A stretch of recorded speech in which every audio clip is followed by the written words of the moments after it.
নমস্কার বন্ধুরা, মিষ্টি ক্লাম্পের আরেকটি নতুন পর্বে সবাইকে স্বাগত জানিয়ে আমি আজকের ভিডিও শুরু করছি। আজ আমি আপনাদের সাথে yummy and healthy recipe share করব। আমার আজকের রেসিপি ক্রিমি মাশরুম চিকেন। কিভাবে বাড়িতেই একদম রেস্টুরেন্ট স্টাইলে এই রেসিপিটা বানিয়ে ফেলতে পারবেন সেটাই এই ভিডিওর মাধ্যমে আপনাদের সাথে শেয়ার করতে চলেছি। এই রেসিপিটা বানানো কিন্তু ভীষণই সোজা, আর বাচ্চারাও ভীষণ খুশি হয়ে এটা খেয়ে নেয়। আসুন চটপট দেখে নিই আমার আজকের এই ভিডিও ভালো লাগলে লাইক, শেয়ার আর কমেন্ট করতে ভুলবেন না। আর অবশ্যই এই বন্ধুর চ্যানেলটি সাবস্ক্রাইব করে পাশে থাকবেন। আসুন চটপট দেখে নিই আমার আজকের এই recipe creamy mushroom chicken. Creamy mushroom chicken বানাবার জন্য এখানে আমি 200 গ্রাম ওজনের বোনলেস চিকেন নিয়েছি, যেগুলোকে ছোট ছোট টুকরো করে কেটে নিয়েছি। প্রথমে চিকেনটাকে ম্যারিনেট করব, তার জন্য দিয়ে দিচ্ছি পরিমাণ মতো নুন। এবার দিচ্ছি ফ্রেশ গ্রাইন্ড করে রাখা হাফ চামচ গোলমরিচের গুঁড়ো। দিয়ে দিচ্ছি 1 টিস্পুন আদা রসুনের পেস্ট। এবার সেই সাথে অ্যাড করে দেব 2 টিস্পুনের মতো পাতিলেবুর রস। সমস্ত উপকরণ খুব ভালোভাবে মিশিয়ে নেব।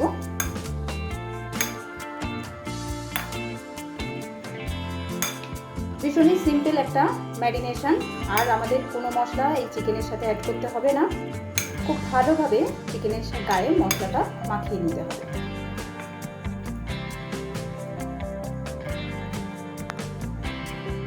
এইভাবে চিকেনটাকে আমি আধা ঘন্টা রেখে দেবো।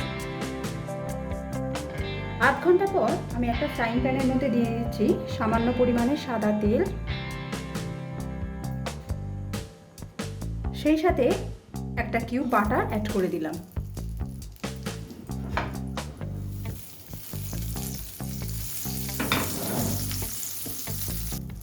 এবার এর মধ্যে একে একে চিকেনের পিসগুলো দিয়ে দেবো।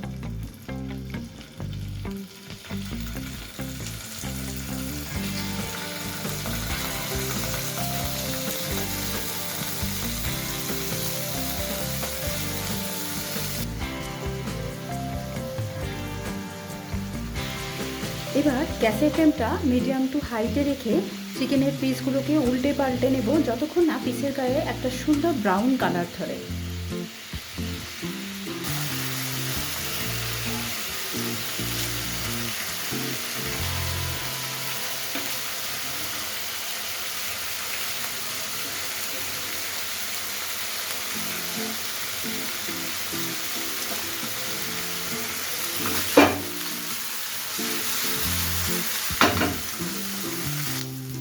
দেখুন চিকেনের গায়ে কত সুন্দর একটা ব্রাউন কালার ধরেছে। চিকেন একদম রেডি হয়ে গেছে। এবার আমি চিকেনের পিসগুলোকে তুলে নেব।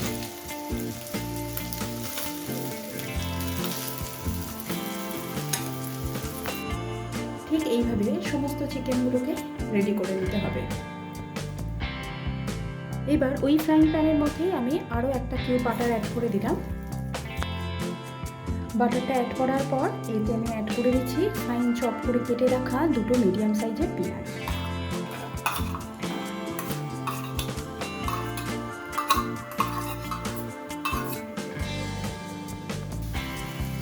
এবার পেঁয়াজগুলোকেও হালকা করে ভেজে নেব।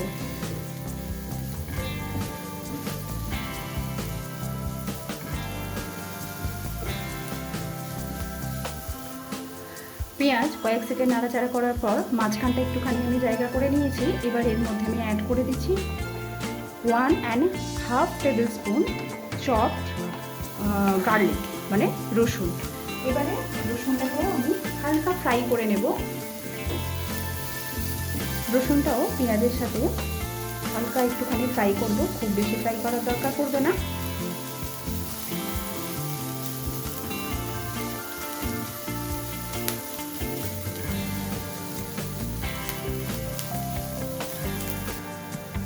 পেঁয়াজ আর রসুনটা যখন হালকা ফ্রাই করা হয়ে যাবে, ঠিক এই পর্যায়ে আমাদের অ্যাড করে দিতে হবে মাশরুম।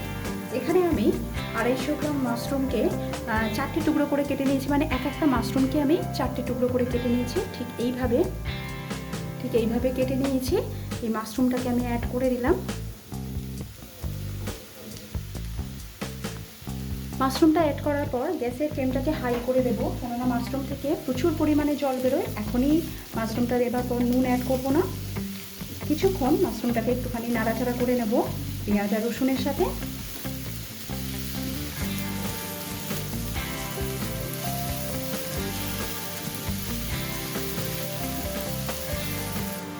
দেখুন মাশরুমে নুন অ্যাড করিনি, তা সত্ত্বেও বেশ অনেকটা পরিমাণ জল বেরিয়ে গেছে। কিছুক্ষণ একটু নাড়াচাড়া করে নেব যাতে জলটা একটু শুকনো হয়ে যায়।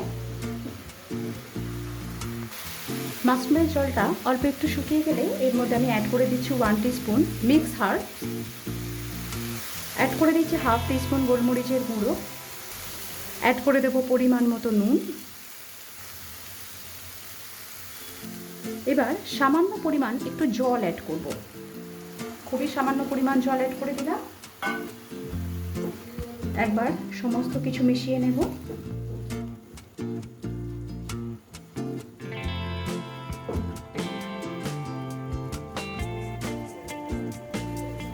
এখানে একটা জায়ফলের টুকরো নিয়েছি, এই জায়ফলটাকে একটা গ্রেটারের সাহায্যে গ্রেট করে সামান্য পরিমাণ এতে অ্যাড করে দেব।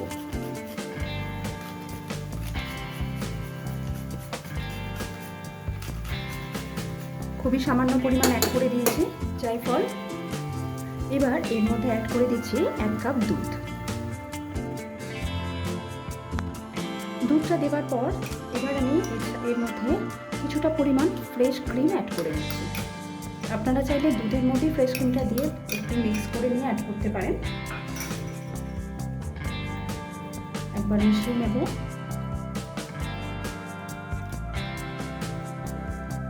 আমি প্রথমে যে অল্প পরিমাণ জল অ্যাড করেছিলাম, এই জন্যই জলটা দিয়েছিলাম যাতে দুধটা দেওয়ার সাথে সাথেই তলায় লেগে না যায়, সেই জন্য অল্প একটুখানি জল অ্যাড করে তারপর দুধটা অ্যাড করেছি।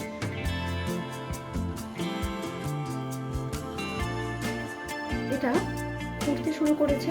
এবার এর মধ্যে আমি চিকেনের টুকরোগুলোকে অ্যাড করে দিচ্ছি।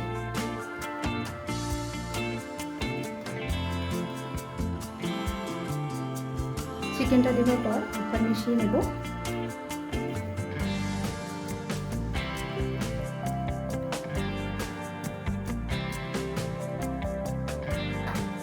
এবার এটাকে কভার করে দেব 4 থেকে 5 মিনিটের জন্য। চিকেনটা অলরেডি রেডি হয়ে আছে আর মাশরুমটাও কিন্তু অনেকটাই রেডি, তাই 4 থেকে 5 মিনিট এটাকে কভার করে রান্না করলে তৈরি হয়ে যাবে। মাঝে একবার ঢাকনা খুলে অতি অবশ্যই কিন্তু নেড়ে দিতে হবে। একবার নেড়ে দেওয়ার পর আবারও কভার করে দিলাম। টোটাল 5 মিনিট সময় হয়ে গেছে, আমি এটাকে কভার করে রান্না করেছি। মাঝখানে অতি অবশ্যই একবার ঢাকনা খুলে নেড়ে দিতে হবে, যেহেতু দুধ ক্রিম এইসবের ব্যবহার হয়েছে, নাহলে তলায় লেগে যেতে পারে। এবার আমি গ্যাসের ফ্লেমটা অফ করে দিলাম। আমার আজকের রেসিপি একদম তৈরি।